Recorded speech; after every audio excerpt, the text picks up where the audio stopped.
طلاق ہمیشہ وہ غصے میں ہی دیتا ہے. کوئی بھی بندہ پیار میں طلاق نہیں دیتا. تو غصہ اگر ڈپریشن کی وجہ سے آیا ہے تو غصے کی دو شکلیں ہوتی ہیں. غصہ اس کو چڑھا ہوا ہے، بیوی پر چڑھا ہوا ہے، تو وہ اپنے ارادے سے لفظ بول رہا ہے. جب بھی بندہ اپنے ارادے سے طلاق کا لفظ بولے گا تو اس وقت طلاق ہو جائے گی. ایک سائل کا سوال ہے کہ میں ڈپریشن کا مریض ہوں اور طلاق دے بیٹھا ہوں اپنی بیوی کو. کیا ڈپریشن والے مریض کی دی گئی طلاق شمار ہو جائے گی، واقعہ ہوگی یا نہیں ہوگی؟ دلیل سے رہنمائی فرمائیں. محترم ناظرین کرام، شریعت اسلامیہ میں طلاق انتہائی حساس ترین مسئلہ ہے. رسول مکرم صلی اللہ علیہ وسلم نے فرمایا، ثلاث جدہن جد و ہزلہن جد. تین چیزیں ایسی ہیں جن کی حقیقت بھی حقیقت ہے اور ان کا مذاق بھی حقیقت ہے. اگر یہ تینوں چیزیں مذاق میں بھی کہی جائیں نا تو واقعہ ہو جاتی ہیں. ان میں سے ایک چیز طلاق ہے. بندہ اپنی بیوی کے ساتھ مذاق کر رہا ہے اور مذاق میں اس نے طلاق کا لفظ بول دیا، طلاق کہہ دیا ہے، تو وہ طلاق واقعہ ہو جائے گی.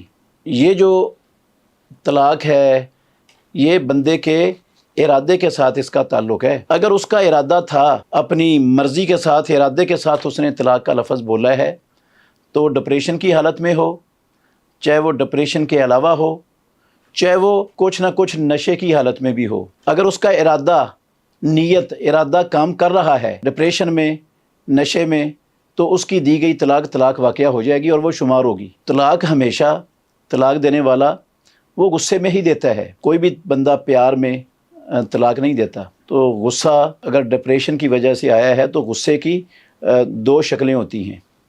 ایک شکل ہوتی ہے کہ بندہ اتنا شدید غصے میں تھا کہ اپنے ہوش و حواس کھو بیٹھا اور اس کا ارادے والی قوت ہی اس سے ختم ہو گئی. اس کا ارادہ بنا ہی نہیں، کچھ ہے ہی نہیں اس کے پاس ارادہ. بغیر ارادے کے غصہ اتنا شدید ہے، اس کے سامنے اس کی ماں ہے، اسے کہہ دیتا ہے تجھے طلاق دی. اس کی بہن آئے، اسے کہہ دیتا ہے تجھے میں نے طلاق دی. اس کا باپ آئے، کہتا ہے تجھے میں نے طلاق دی. ایسے ہی اگر ایسا غصہ ہے نا کہ جو سامنے آتا ہے اس کو طلاق کہتا جا رہا ہے، اس کو پتہ ہی نہیں ہے میرے سامنے میری بیوی ہے، میرا باپ ہے، میرا بھائی ہے، میرا بیٹا ہے، میری بیٹی ہے، میری ماں ہے، کون ہے، تو ایسے غصے میں طلاق نہیں ہوتی کیونکہ اس کا ارادہ نہیں ہے. اور جب ارادہ ہے بندے کا، وہ کسی اور کو نہیں کہہ رہا، غصہ اس کو چڑھا ہوا ہے، بیوی پر چڑھا ہوا ہے، پیچھے ڈپریشن کا دباؤ ہے اس کے اوپر، تو وہ اپنے ارادے سے لفظ بول رہا ہے. جب بھی بندہ اپنے ارادے سے طلاق کا لفظ بولے گا تو اس وقت طلاق ہو جائے گی. ڈپریشن والا مریض وہ معوف العقل نہیں ہوتا، اس کی عقل، اس کا ارادہ مکمل طور پر کام کر رہا ہوتا ہے. تو میں ایسے انسان کو یہ نصیحت کرتا ہوں کہ ایک تو وہ 5 وقت کی باجماعت نماز پورے خشوع اور خضوع کے ساتھ ادا کرنا شروع کر دے، اس پر پابندی کرے.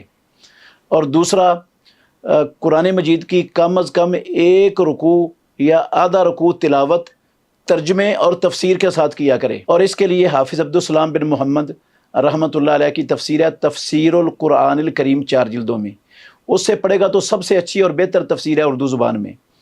وہ 2 آیتیں پڑھ سکے، 3 آیتیں پڑھ سکے، روزانہ اپنی عادت بنائے قرآن مجید کا کچھ حصہ ترجمے سے اور تفسیر کے ساتھ پڑھنے کا. اسی طرح صبح و شام کے اذکار باقاعدگی سے کرے جو رسول مکرم صلی اللہ علیہ وسلم کیا کرتے تھے. اور 5 فرضی نمازوں کے بعد، فرض نماز کا سلام پھیرنے کے بعد جو فرضی نمازوں کے بعد والے اذکار ہیں نا، بعد والی سنتیں پڑھنے سے پہلے، وہ بھی باقاعدگی سے کرے. اور رات کو سونے سے پہلے کے اذکار بھی سونے کے وقت کرے. تو اس کے ساتھ ساتھ وہ اپنے ذہن میں یہ بات باقاعدہ رکھے کہ رسول مکرم صلی اللہ علیہ وسلم کا فرمان ہے، مومن کا معاملہ خیر ہی خیر ہے. اگر اس کو اچھائی پہنچتی ہے تو وہ اللہ کا شکر ادا کرتا ہے اور یہ اس کے لیے بہتر ہو جاتا ہے. اور اگر اسے کوئی تکلیف، نقصان، برائی پہنچتی ہے تو اس پر وہ صبر کرتا ہے، یہ صبر کرنا بھی اس کے لیے بہتر ہو جاتا ہے. وَلَيْسَ ذَلِكَ لِأَحَدٍ إِلَّا لِلْمُؤْمِنِ، صحیح مسلم شریف کی حدیث ہے. یہ صرف مومن کی شان ہے، اللہ مومن کے ہر معاملے کو اس کے لیے بہتر ہی کر دیتا ہے. اور ڈپریشن سے بچنے کے لیے آپ اپنی مجلس کو بھی تبدیل کریں.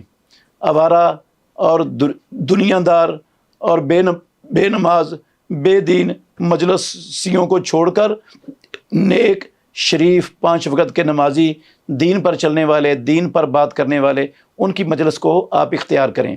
جب آپ ڈپریشن